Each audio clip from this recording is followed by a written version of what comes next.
Jake Morrison stood in the Great Hall of the Galactic Council. His black suit looked simple next to the colorful robes and shiny armor of the other beings around him. 47 different alien species sat in their tall chairs, looking down at him like he was a child in trouble. The hall was huge. Crystal walls stretched up so high that Jake could barely see the top. Strange lights floated in the air, casting rainbow colors everywhere. The floor was made of some kind of smooth metal that reflected everything like a mirror. Jake had been here many times before, but today felt different. Today felt final. His aide, Lisa Carter, stood behind him with a tablet in her hands. She was nervous. Jake could tell because she kept tapping her finger on the side of the device. Lisa had been with him for 2 years now. She was smart and brave, but she had never seen Jake this angry before. Chancellor Vextar sat in the biggest chair at the front of the room. He looked like a giant praying mantis with 4 arms and golden eyes that never blinked. His voice came out in clicks and whistles, but the translation device in Jake's ear turned it into English. "The vote is complete," Chancellor Vextar announced. His voice echoed through the hall. "The motion passes by a count of 39-7 with 1 abstention." Jake felt his heart sink. He had hoped that more species would vote against the new restrictions. He had spent weeks talking to different ambassadors explaining why these new rules would hurt everyone. But fear had won again. Fear of humans and what they might become. Effective immediately, the Chancellor continued, humanity's access to the major hyperspace routes is reduced by 60%. All human ships must now use the slower outer lanes for travel. Murmurs spread through the hall. Some aliens nodded their heads or made sounds of approval. The Zarathi delegate, who looked like a walking lizard covered in blue scales, made a hissing sound that Jake knew was laughter. Furthermore, Chancellor Vextar said, raising one of his 4 hands for silence, all human mining operations in the Outer Rim territories are hereby terminated. These claims are returned to Council control. Jake's hands tightened into fists. Those mining operations employed over 50,000 humans. They had built those mines from nothing, working in dangerous conditions to extract rare metals that the Council needed for their technology. Now they were just taking it all away. Lisa stepped closer to Jake and whispered, "Sir, that's 3 billion credits worth of infrastructure. They can't just—" "They can," Jake whispered back. "And they just did." The Chancellor was not finished. In addition, all human military vessels operating in Council space will submit to monthly inspections by Council security forces. Any ship that refuses inspection will be impounded immediately. The hall erupted in cheers from many of the alien delegates. The crystalline beings called ethereals made a sound like wind chimes in a storm. The insect-like Mantari clicked their mandibles, together in excitement. Even some of the species that usually stayed neutral were showing signs of happiness. Jake looked around the room at faces that had once called him friend. Ambassador Thies of the Reptilian Union had shared drinks with him just last month. Now she avoided his eyes. Commander Zeklon of the Aquatic Federation had asked for human help defending his homeworld from pirates. Now he was nodding along with every new restriction. These measures, Chancellor Vextar continued, are necessary for the stability and security of our galactic community. Humanity has advanced too quickly and too aggressively. These restrictions will help maintain the natural balance of power. Natural balance. Jake almost laughed. There was nothing natural about 46 species ganging up on one. There was nothing balanced about punishing humans for being good at what they did. For 3 years, it had been getting worse.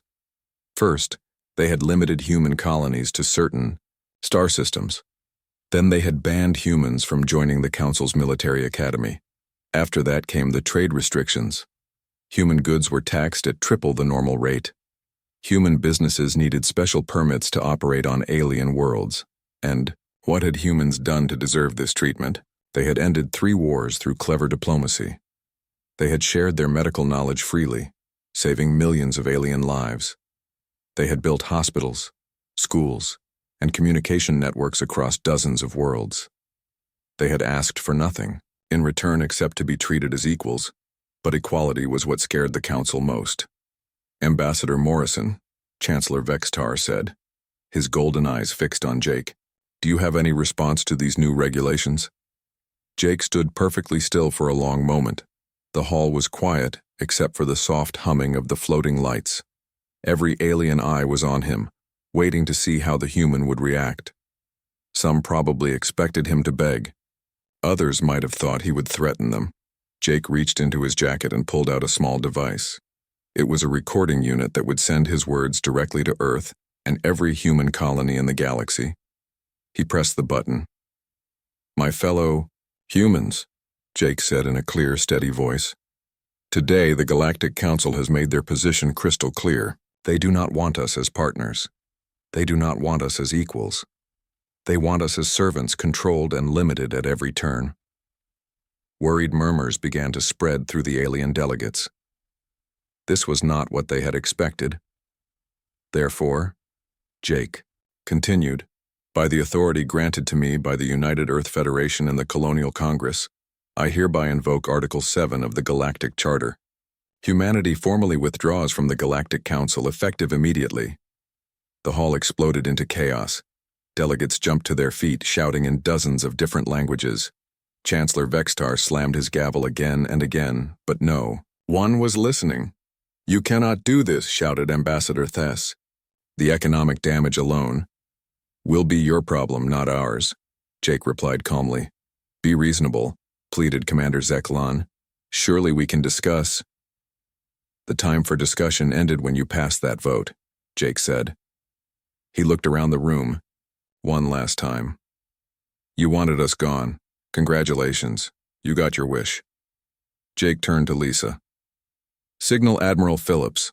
Operation Exodus begins now. All human personnel are to evacuate Council space immediately." Lisa's fingers flew over her tablet. Within seconds, the order was racing through hyperspace to every human ship, station, and colony in the galaxy. "Wait," Chancellor Vextar called out. "You must reconsider the implications." But Jake Morrison was already walking toward the exit, his footsteps echoing in the suddenly quiet hall. Lisa followed close behind, still sending orders on her tablet. As they reached the great doors of the council chamber, Jake paused and looked back. 46 alien species stared at him in shock and growing fear. For the first time, they were beginning to understand what they had just lost. "Good luck," Jake said simply. Then he walked out, and the great doors closed behind him with a sound like thunder. In the silence that followed, the Galactic Council began to realize that they had made the biggest mistake in their history. Captain Ryan Hughes stood on the bridge of the UES Defiance, watching the stars through the large front window. His ship was one of 300 human vessels scattered across Council space. For 5 years, the Defiance had been his home, carrying supplies and passengers between the outer colonies and the core worlds. "Captain," his communications officer called out, "we're receiving the emergency broadcast from Admiral Phillips." Ryan nodded. He had been expecting this call ever since Ambassador Morrison walked out of the council chambers 6 hours ago. Every human in the galaxy had been watching that broadcast, waiting to see what would happen next. The main screen flickered to life, showing Admiral Karen Phillips aboard her flagship, the UES Liberty. She was a woman in her 50s with gray hair and sharp blue eyes. Ryan had served under her during the border conflicts with the hegemony. She was tough but fair, and every human in the fleet trusted her completely. "All human personnel, this is Admiral Phillips." Her voice echoed through every human ship, station, and colony in the galaxy. "Operation Exodus is now in effect. I repeat, Operation Exodus is now in effect." Ryan felt his stomach tighten. They had planned for this day, hoped it would never come, but prepared for it anyway. Every human commander had sealed orders, updated every month detailing exactly what to do if humanity was forced to leave Council space. All military and civilian vessels are to begin immediate evacuation of Council territory, Admiral Phillips continued. "Priority goes to personnel and essential equipment. We're going home, people." The bridge crew looked at Ryan, waiting for orders. His navigator, Lieutenant Ben Parker, was already pulling up star charts on his console. His chief engineer, Commander Lisa Wong, was checking the ship's hyperspace drive. They were professionals, and they would do their jobs no matter what. You heard the Admiral, Ryan said. Ben, plot a course for the Kepler mining station. Lisa, I want the engines ready for continuous jumps. We're going to be making a lot of stops. Across the galaxy, similar scenes were playing out on every human ship. But it was not just the military vessels that were moving. Every human transport, cargo hauler, and private ship was joining the exodus. They were leaving behind everything they had built in Council space. On the mining world of Kepler 442b, Pete Johnson supervised the shutdown of the massive trilithium extraction facility. Pete was a big man with rough hands and a beard that was more gray than black. He had spent 15 years on this world, turning a barren rock into one of the most productive mines in the galaxy. "Boss, we're really doing this?" asked his assistant, Tony Martinez. Tony was young, maybe 25, and this mining job was the only work he had ever known.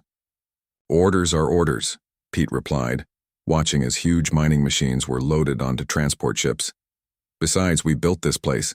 We can build another one." The alien administrators were starting to panic.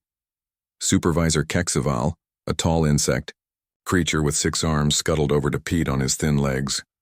"Johnson, you cannot simply abandon the operation." Kexaval clicked in his translated voice. "The quotas must be met. The contracts must be honored." Pete stopped what he was doing and looked at the alien supervisor. For 3 years, Kexaval had treated the human workers like dirt. He had cut their pay, extended their hours, and refused to approve safety improvements that could have saved lives. "My contract was with the Council," Pete said calmly.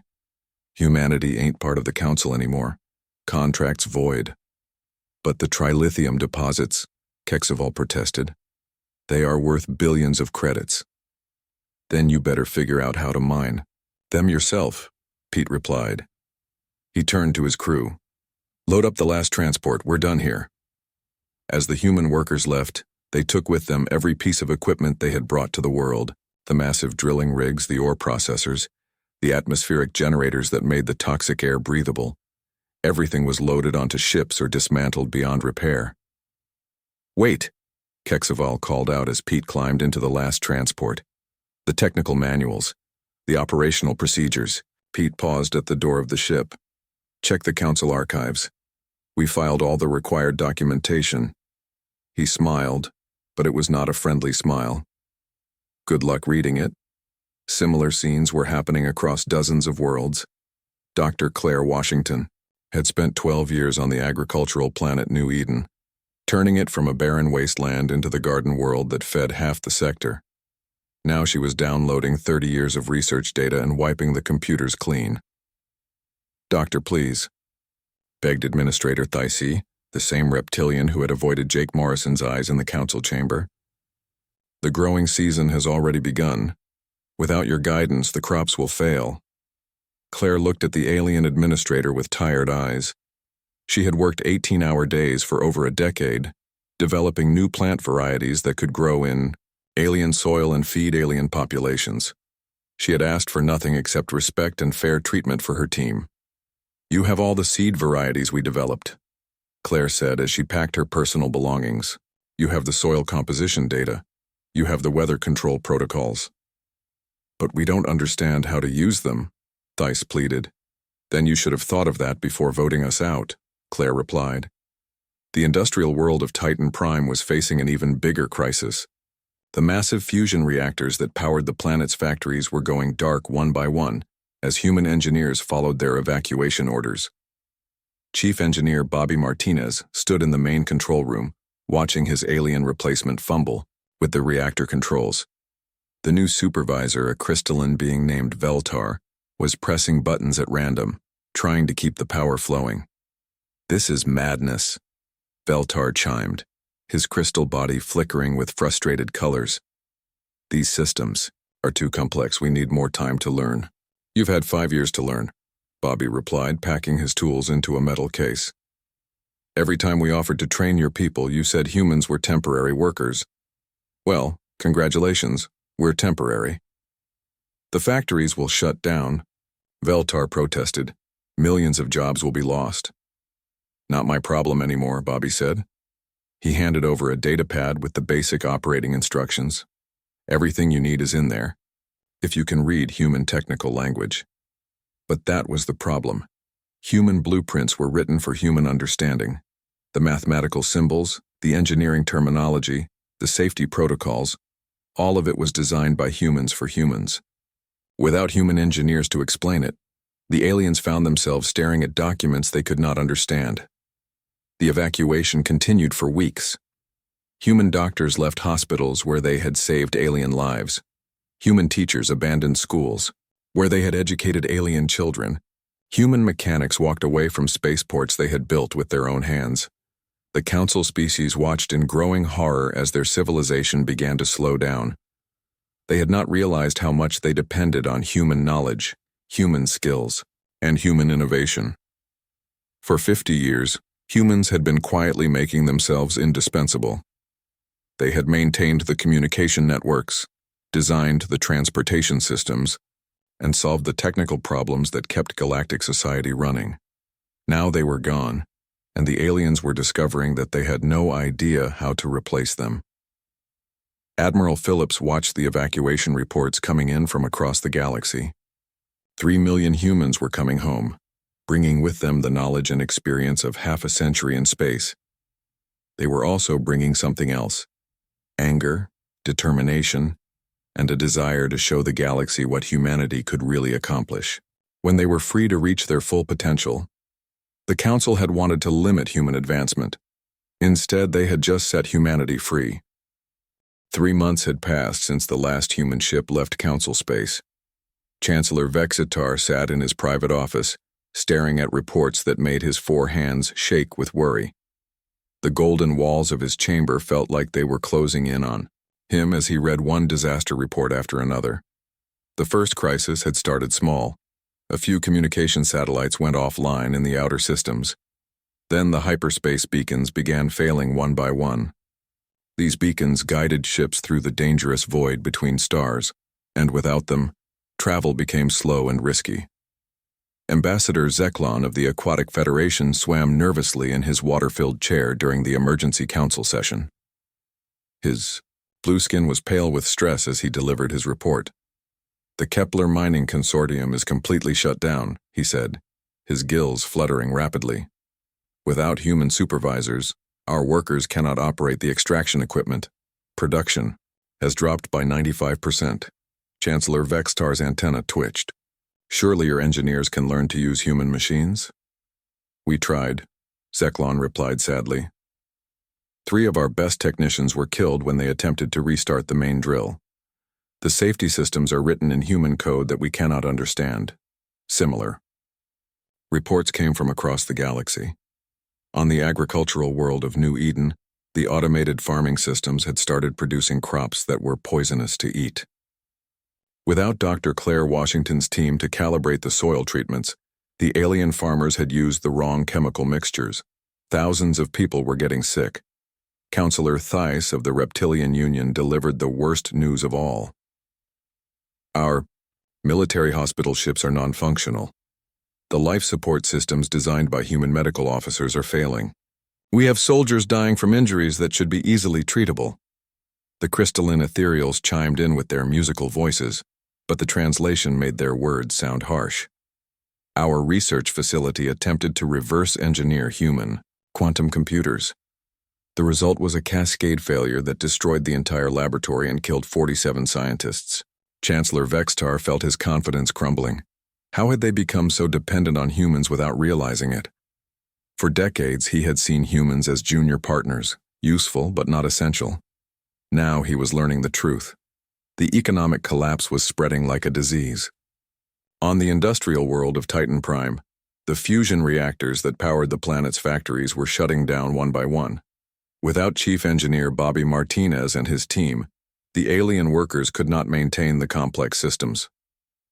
Supervisor Veltar, the crystalline being who had replaced Bobby, stood in the dark control room surrounded by silent machines.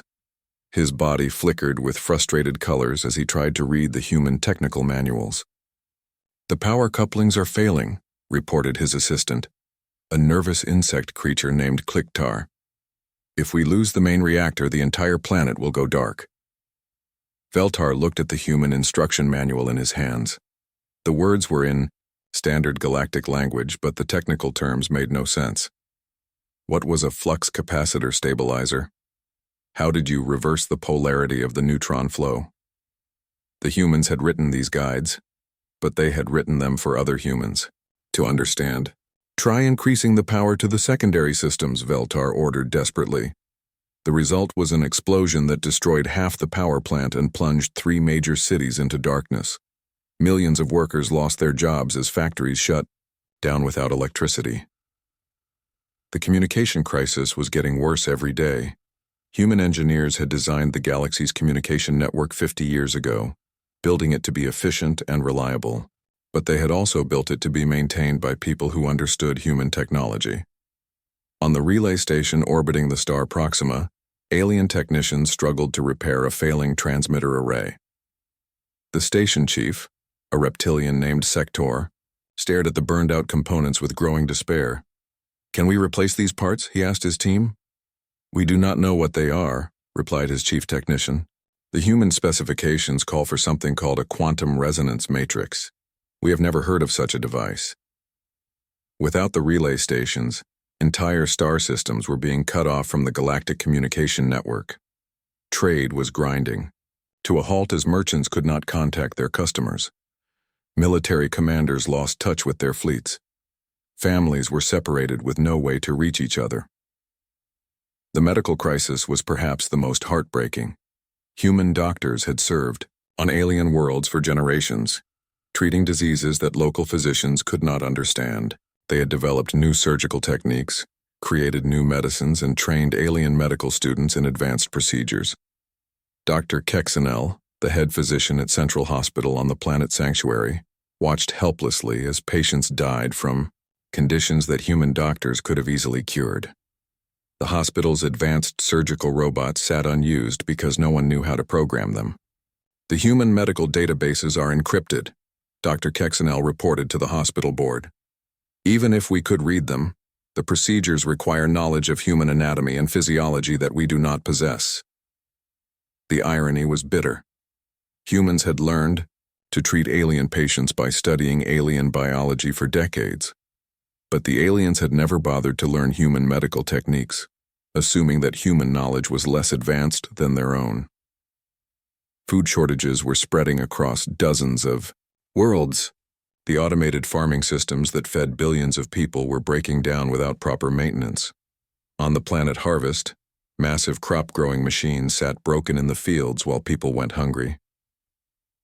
Farmer Zelkan, a tall insect creature with 4 arms, stood among his dying crops and wondered how everything had gone so wrong. For 20 years, human agricultural experts had managed the complex growing systems that turned his barren world into a food producer for the entire sector. "The nutrient dispensers are malfunctioning," his assistant reported. "The plants are getting too much nitrogen and not enough phosphorus." Zelkan looked at the control panel covered with human symbols and buttons. Dr. Claire Washington had tried to teach him how to use it years ago, but he had always been too proud to pay attention. Humans were just temporary workers, he had thought.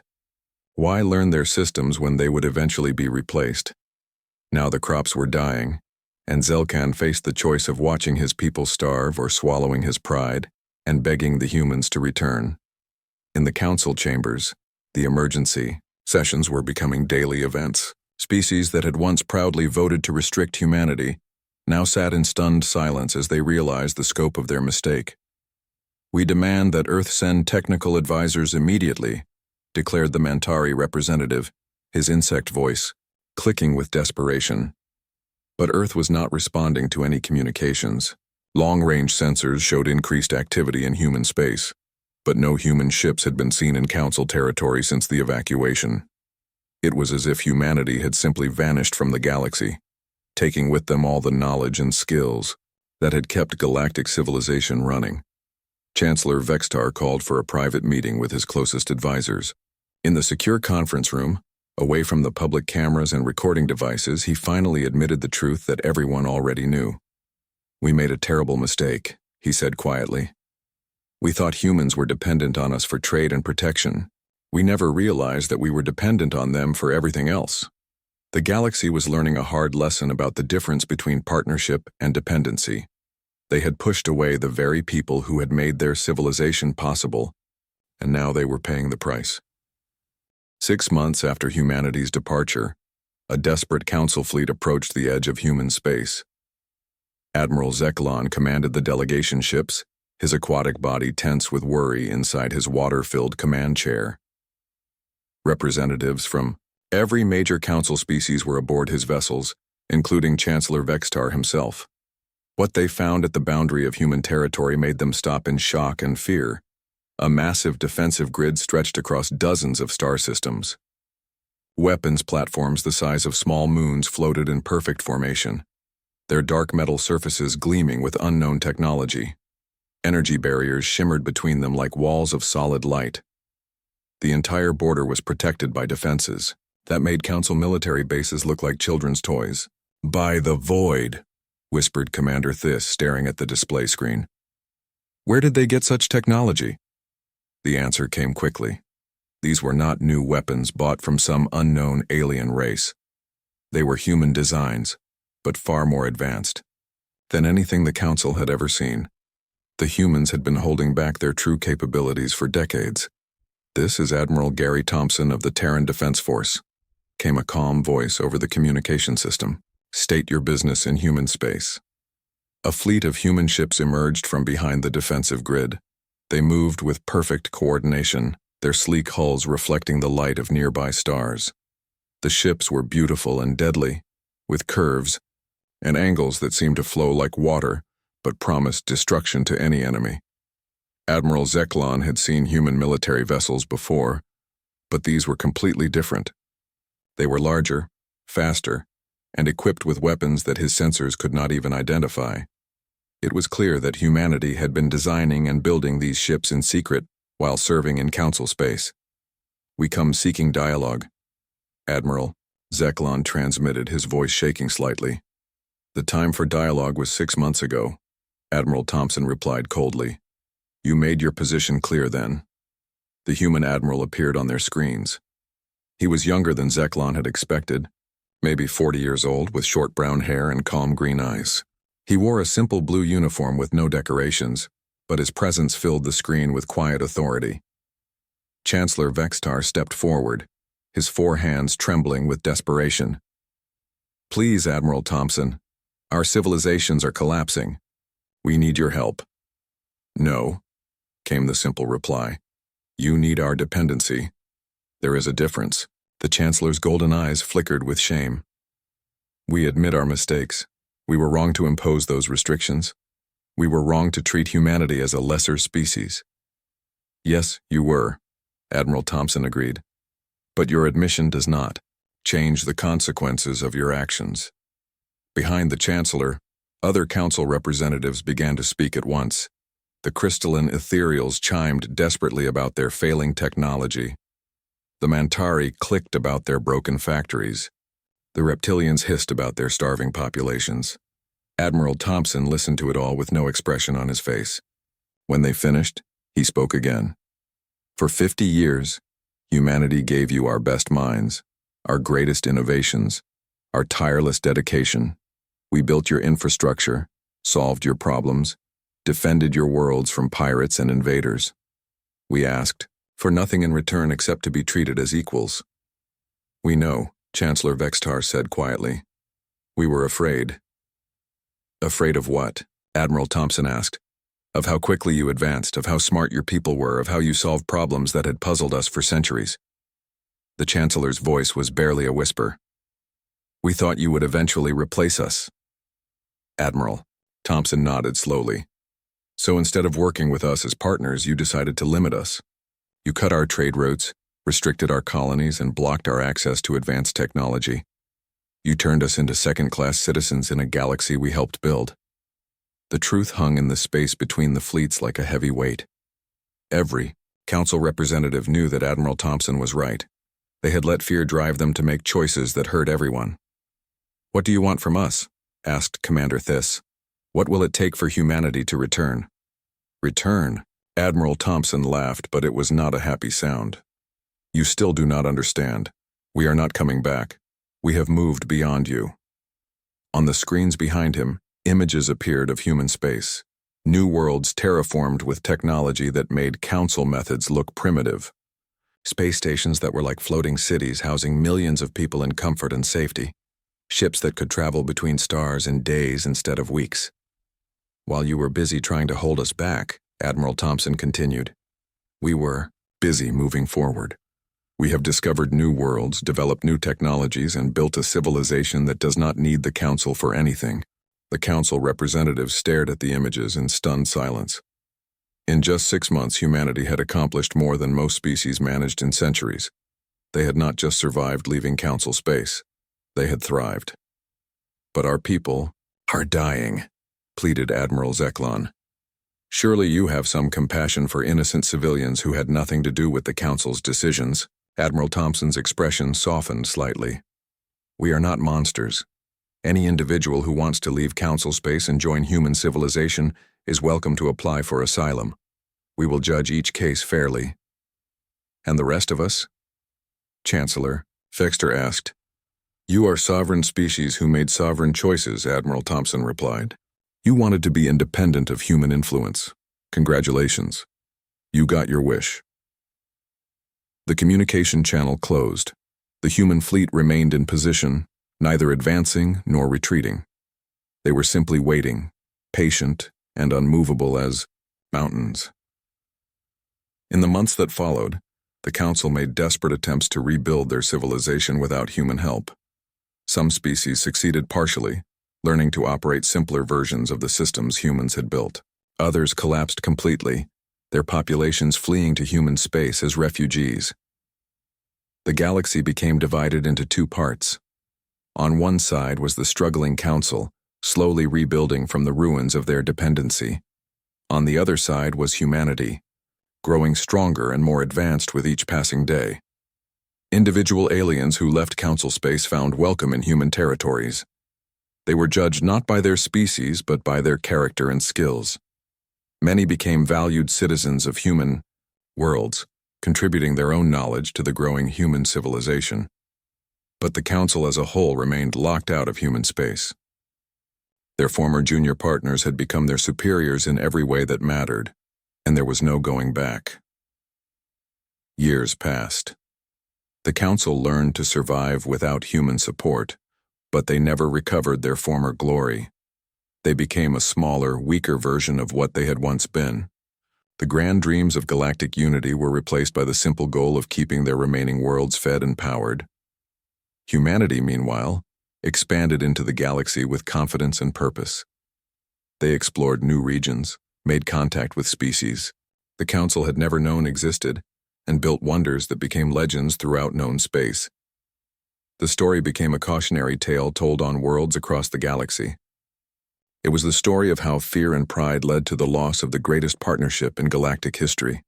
It was a reminder that sometimes, when you push away those who help you most, they do not come back begging for forgiveness. Sometimes, they just move on and build something better without you.